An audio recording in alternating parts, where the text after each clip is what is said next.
ನಿಮ್ಗೆ ಯೂಸ್ ಆಯ್ತು ಅಂತ ಅನಿಸ್ತಾ ಇದೆ ಸರ್. ನಿಮ್ಮ ಹೆಸರು ಗೊತ್ತಿಲ್ಲ. ಮದನ್. ಹೇಳಿ ಸರ್. ಮಾರ್ನಿಂಗ್ ಅಂತ ಇಷ್ಟ ನಿಮ್ಗೆ ಇಷ್ಟ ಆಯಿತು. ನನಗೆ ಗೊತ್ತು ಏನು ಇಷ್ಟ ಆಯ್ತು ಅಂತ.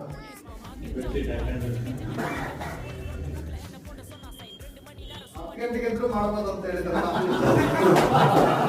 ಜಲ್ದಿ ಜಲ್ದಿ ಎದ್ದು ಮಾಡೋದಂದ್ರೆ ಇಷ್ಟ ಆಗ್ತಿದ್ದಿಲ್ಲ. 6 ಗಂಟೆ ಒಳಗೆ ಮಾಡೋದು 5 ಗಂಟೆ ಒಳಗೆ ಮಾಡೋದಂದ್ರೆ ಇಷ್ಟ ಆಗ್ತಿದ್ದಿಲ್ಲ. ರಾತ್ರಿ ಬೆಳಿಗ್ಗೆ 10 ಗಂಟೆಗೆ ಎದ್ರೆ ಎದ್ದ ಮೇಲೆ ಮಾಡುವಾಗಲ್ಲ ಈಗ ಅದು ಇಷ್ಟ ಆಯ್ತು.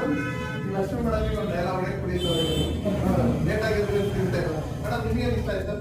ಮಾರ್ನಿಂಗ್ ಬಂದಾಗ ಇಷ್ಟ ಆಯ್ತು, ಮತ್ತೆ ಟೀ ಬೇಕಾದ್ರೆ ಇಷ್ಟ ಆಯ್ತು. ಬಟ್ ಒಂದು ಇಷ್ಟ ಆಗಿಲ್ಲ, ಮೊಬೈಲ್ ಆಪರೇಟ್ ಮಾಡಬೇಡಿ.